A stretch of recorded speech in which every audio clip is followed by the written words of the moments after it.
Martial doctor Manoj Kumar Sharma, राजकीय महाविद्यालय खेतरी, सहायक आचार्य ईएफएम। आज हम बीकॉम पार्ट सेकंड के अंतर्गत ईएफएम पेपर सेकंड में फाइनेंशियल मैनेजमेंट में वित्त फाइनेंस प्राप्ति के अल्पकालीन एवं मध्यकालीन साधनों के बारे में चर्चा करेंगे।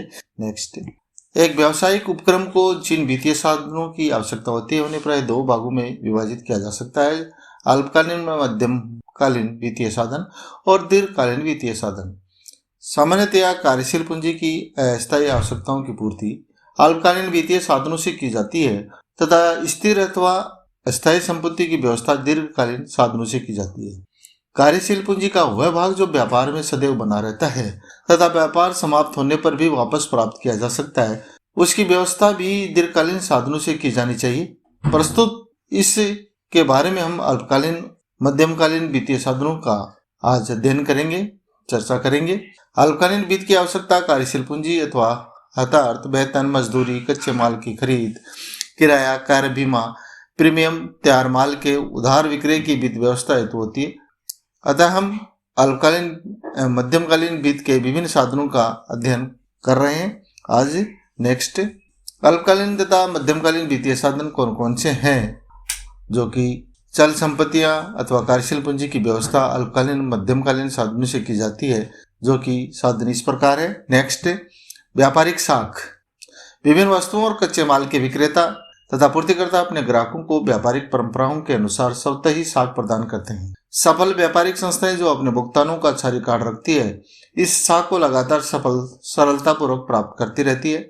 यदि किसी संस्था को व्यापारिक साख किसी पूर्व निर्धारित अवधि जैसे 15 दिन, 30 दिन या अथवा अन्य किसी अवधि के लिए दी जाए तो उसकी कोई लागत नहीं होती, किंतु यदि शीघ्र भुगतान के लिए कोई प्रोत्साहक बट्टे की सुविधा दी जाती है तो बट्टे की अवधि समाप्त होने पर विलंब से भुगतान करने की भारी लागत हो सकती है। उदाहरण के लिए हम ले सकते हैं कि कोई पूर्तिकर्ता अपने ग्राहकों को 2, 10, निवल या 30 शर्तों पर उधार माल देते हैं, तो इसका अर्थ यह है कि यदि ग्राहक 10 दिन के बाद भुगतान करता है तो उसे बट्टा या छूट प्राप्त नहीं होगी, उसे 30 दिन के भीतर हर हालत में भुगतान करना होता है। अतः व्यापारिक साख धन के स्थान पर माल के ऋण के समान ही है।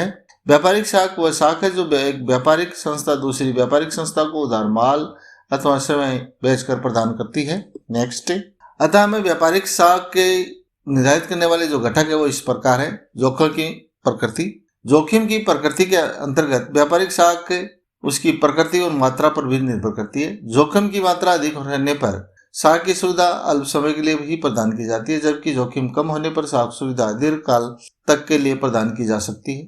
इसी प्रकार कॉम्पिटिटिव बिजनेस प्रतिस्पर्धात्मक व्यवसाय में प्रतिस्पर्धात्मक स्थिति में नई संस्थाएं अधिकाधिक मात्रा में विक्रय हेतु ग्राहकों को आकर्षित करने के लिए आसानी से साख सुविधाएं उपलब्ध करवा देती है, जबकि एकाधिकार की स्थिति में आसानी से उधार की सुविधा प्रदान नहीं की जाती तथा पहले से स्थापित संस्थाएं नवीन संस्थाओं की तुलना में उधार की सुविधा कठोर शर्तों पर प्रदान भी करती है।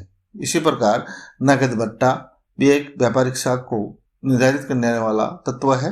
नगद बट्टा साख सुविधा को सबसे अधिक प्रभावित करता है। बट्टे की सुविधा अधिक दी जाने पर साख की अवधि भी कमी और बट्टे की सुविधा कम प्रदान करने के लिए जाने पर साख की अवधि में वृद्धि की स्थिति पाई जाती है। नेक्स्ट, उत्पाद की प्रकृति कैसी है उस पर भी व्यापारिक साख निर्भर करती है। जिन उत्पादों में बिक्री अनुपात अधिक होता है वहाँ साख की अवधि कम होती है और जहाँ बिक्री अनुपात कम होता है वहाँ साख की अवधि अधिक पाई जाती है। इसी प्रकार विक्रेता की आर्थिक स्थिति कैसी हो उस पर भी निर्भर करती है। आर्थिक दृष्टि से कमजोर व्यक्ति अल्पावधि के लिए साख सुविधा प्रदान कर सकते हैं, जबकि आर्थिक दृष्टि से सुदृढ़ विक्रेता अधिक समय हेतु साख सुविधाएं प्रदान कर सकते हैं, परंतु उनकी शर्तें कठिन होती है। क्रेता की आर्थिक स्थिति। क्रेता की आर्थिक स्थिति भी साख सुविधा को प्रभावित करती है। आर्थिक दृष्टि से सुदृढ़ क्रेता साख सुविधाओं का चयन अपनी सुविधा और शर्तों के आधार पर कर सकता है, जबकि कमजोर आर्थिक स्थिति वाले विक्रेता को साख मिलना भी सीमित होता है। नेक्स्ट, व्यापारिक साख के कई प्रकार हैं, जो इनमें प्रमुख इस प्रकार है जो प्रचलित रूप में है। खुला खाता। प्रत्येक व्यावसायिक संस्था के अनेक अस्थायी ग्राहक होते हैं जो संस्था से माल का निरंतर क्रय विक्रय करते रहते हैं। ऐसे ग्राहकों को संस्थाएं बाजार में प्रचलित उधार की शर्तों पर माल बेचती है। उसके लिए संस्था तथा ग्राहक के मध्य कोई औपचारिक समझौता नहीं होता, परंतु ग्राहक को एक निश्चित राशि तक माल निश्चित अवधि में भुगतान करने की शर्त पर उधार दिया जाता है। उधार की राशि का निर्धारण ग्राहक की आर्थिक स्थिति तथा भुगतान की पिछली प्रवृत्ति को ध्यान में ही रख के किया जाता है। इस खाते पर ग्राहक से सामान्यतया कोई ब्याज वसूल भी नहीं किया जाता। विनिमय पत्र के रूप में भी व्यापारिक साख प्रदान की जाती है। जब ग्राहक को खुले बाजार या खाते की सुविधा उपलब्ध नहीं होती तथा ग्राहक माल नगद खरीदने की स्थिति में भी नहीं होता, तो ऐसी स्थिति में विनिमय विपत्र की विधि का प्रयोग भी किया जाता है। इस विधि में विक्रेता माल की राशि का बिल क्रेता पर लिख देता है और क्रेता इस पर अपनी स्वीकृति प्रदान कर देता है कि मैं उसका भुगतान कर दूंगा। नेक्स्ट, प्रतिज्ञा पत्र भी है एक। अनेक बार क्रेता माल खरीदने पर तुरंत माल की राशि का प्रतिज्ञा पत्र पर विक्रेता के नाम से लिख देता है, जिसमें वर्णित तिथि को विक्रेता क्रेता से पैसा मांग लेता है और क्रेता इसका भुगतान कर देता है। प्रतिज्ञा पत्रों का चलन भी बढ़ रहा है। इसी प्रकार व्यापारिक साख के कई लाभ और दोष है जो कि इस प्रकार प्रमुख है, क्योंकि व्यापारिक साख में सरलतापूर्वक व्यापारी क्रेता और विक्रेता को आसानी से उपलब्ध हो जाती है। किसी प्रकार की औपचारिकता की आवश्यकता भी इसके अंतर्गत नहीं होती, क्योंकि व्यापारिक साख के आधार पर दिया जाता है। विश्वास होने पर ही वो प्रदान की जाती है कि उसका भुगतान प्राप्त हो जाएगा। उधार की शर्तों में सरलता से परिवर्तन भी किया जा सकता है। इसमें कोई रूल एंड रेगुलेशन नहीं होता है, केवल व्यापारी की साख पर निर्भर करता है। इसी प्रकार किसी संपत्ति पर प्रभाव उत्पन्न भी नहीं होता है।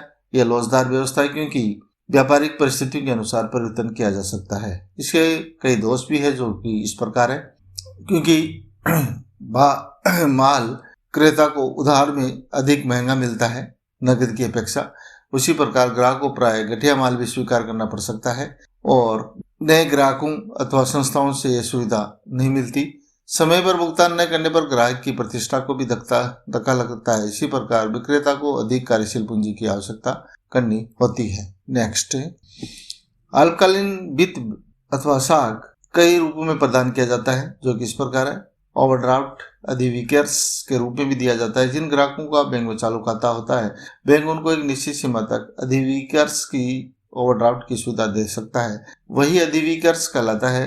ग्राहक उस सीमा तक कभी भी अधिविकर्स ले सकता है तथा कभी भी राशियों का भुगतान कर सकता है। ब्याज उसी राशि पर वसूल किया जाता है जो राशि वास्तव में व्यापारी ने अधिविकर्स के रूप में प्रयोग की है। उसी प्रकार रोकड़ अथवा नगद साख भी प्रदान होती है। व्यापारिक कैश क्रेडिट एवं नगद साख की सुविधा अपने ग्राहकों की अल्पकालीन वित्तीय आवश्यकताओं की पूर्ति के लिए भी करते हैं। यह एक ऐसी शाश्वत व्यवस्था है जिसके द्वारा बैंक निर्धारित सीमा के अंदर समय समय पर ग्राहकों को पैसा निकालने की सुविधा देता है। ऐसी सुविधा वस्तुओं के स्कंद की जमानत अथवा ऐसे प्रतिज्ञा पत्रों जिन पर किसी दूसरे व्यक्ति के हस्ताक्षर भी होते हैं की जमानत पर भी दी जाती है। नेक्स्ट, व्यापारिक बिलों की कटौती अथवा क्रय। विक्रेतागण अपने ग्राहकों को विनिमय पत्र लिखते हैं और उन बिलों पर बैंकों से बट्टा करा लेते हैं तथा बैंक उन बिलों को क्रय कर लेता है और उससे भी अल्पकालीन वित्त की प्राप्ति व्यापारी को हो जाती है। ये सुविधा देने से पूर्व ग्राहक की साख क्षमता की जांच कर ली जाती है। बैंक इन बिलों को अग्रिमों के विरुद्ध प्रतिभूति रूप में रखते हैं। साख पत्रों का खोलना।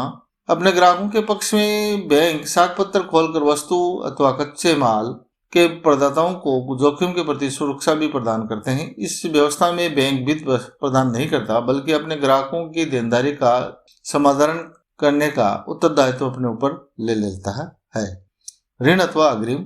व्यापारिक बैंक अपने कोषों का एक भाग अल्पकालीन ऋण अथवा अग्रिम के रूप में भी व्यापारिक संस्थाओं को प्रदान करके उनकी अल्पकालीन आवश्यकताओं अथवा कार्यशील पूंजी की आवश्यकताओं की पूर्ति करते हैं। इसमें ऋण की अवधि और राशि निश्चित होती है और वह पर्याप्त जमानत के आधार पर भी प्रदान की जाती है।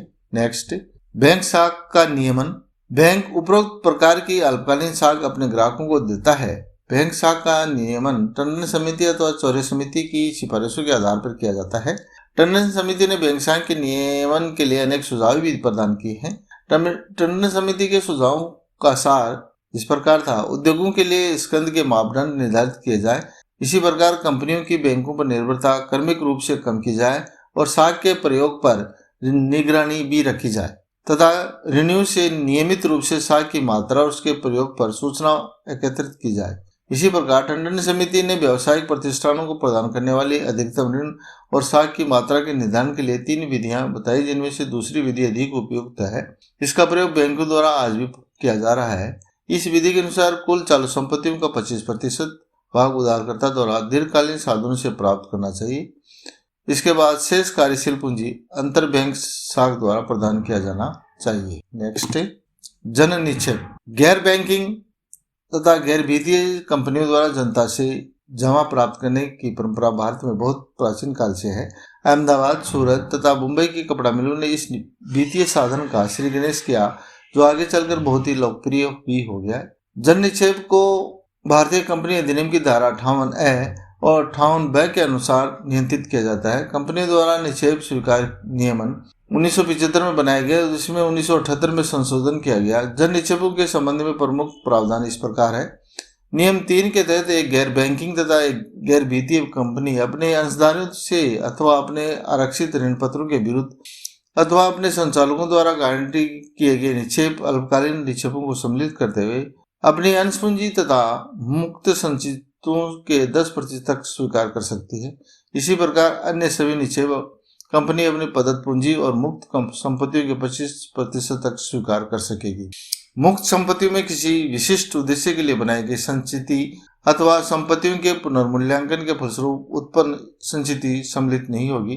कोई भी कंपनी जब भी जन निक्षेप प्राप्त करना चाहती है तो उसे एक प्रमुख अंग्रेजी दैनिक पत्र अथवा स्थानीय भाषा में प्रकाशित कंपनी के रजिस्टर्ड कार्यालय वाले राज्य में प्रसारित दैनिक पत्र में जमाओं के संबंध में विज्ञापन करना, निक्षेपों के बारे में विज्ञापन कराना अति आवश्यक है।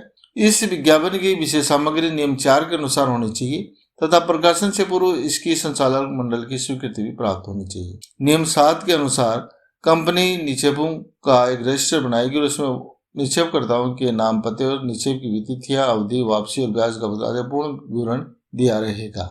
नेक्स्ट, क्योंकि ये विधि बहुत ही सरल है, जन निक्षेप प्राप्त करने की विधि बड़ी ही सरल है, क्योंकि इसमें विशेष औपचारिकताएं पूरी करने की आवश्यकता नहीं होती। प्रविवरण जारी करना, अभिगोपन अनुबंध करना और संपत्ति बंधक रखना इस विधि में आवश्यक नहीं है। इसी प्रकार ये विधि कम खर्चीली भी है। ये विधि कम खर्चीली तथा वित्त प्राप्ति के अन्य साधनों की तुलना में बहुत ही सस्ती होती है, क्योंकि इस पर देय ब्याज ऋण की तुलना में कम होता है। लोचपूर्ण, इस विधि में प्रयोग में कंपनी के वित्तीय ढांचे में लोच रहती है, क्योंकि उनका पुनः भुगतान करके कम किया जा सकता है तथा अधिक निक्षेप स्वीकार करके इनकी मात्रा बढ़ाई भी जा सकती है। जन अभिरुचि भी होती है इसकी जनता की। भारत में जन निक्षेप और ब्याज दर बैंकों से विभिन्न प्रकार की जमाओं पर प्राप्त ब्याज दरों से अधिक होती है, तथा लोग इसे अधिक रुचि लेने लगे हैं। सुरक्षा, जन निक्षेपों का नियमन करने के लिए केंद्र सरकार ने जो नियम बनाए ये जमाकर्ताओं के हितों को सुरक्षित बनाते हैं।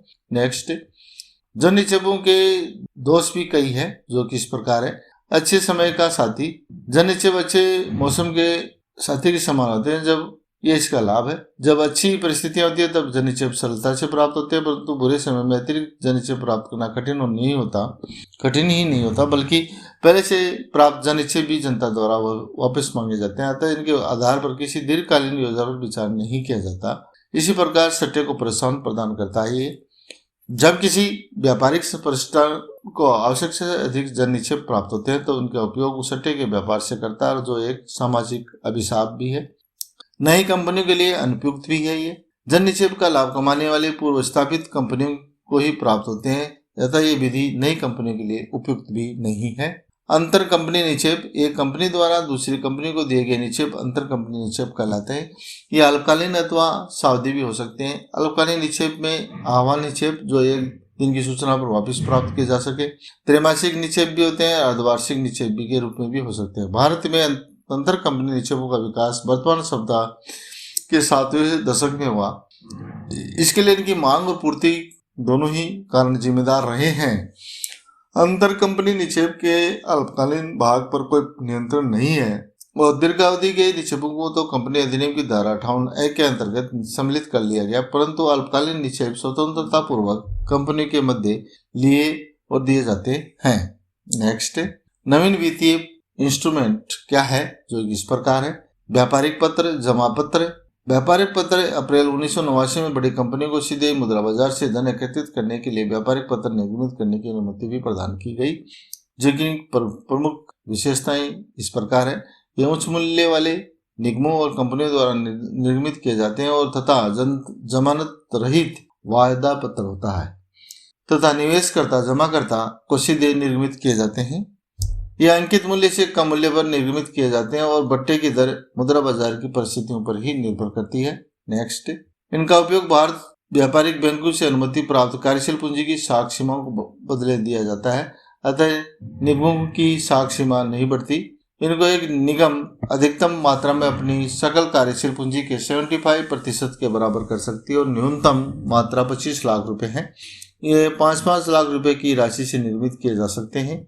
इनकी न्यूनतम अवधि 15 दिन और अधिकतम अवधि 1 वर्ष हो सकती है। कंपनी की साख रेटिंग 2A अथवा P2 होनी जरूरी है। इनका खुले रूप में हस्तांतरण संभव नहीं है। जिनके इस प्रकार लाभ है: कम ब्याज दर पर धन उपलब्ध होना, अल्पकालीन साख का अच्छा स्थान, तरलता और लोचीन साधन और निवेशकर्ता को मान्यता भी प्रदान है। नेक्स्ट, जमा के प्रमाण पत्र सर्टिफिकेट ऑफ डिपॉजिट्स, इनके परिचालन की अनुमति भी मार्च 1989 में प्रदान की गई। सीडी एक निश्चित अवधि के लिए सावधि जमा के स्वामित्व का प्रमाण पत्र है जो बिक्री योग्य होता है। यह प्रमाण पत्र बैंक अवधि प्रमाण पत्रों की तरह ही होता है, परंतु कुछ अर्थों में इससे भिन्न भी होता है। Next, thank you.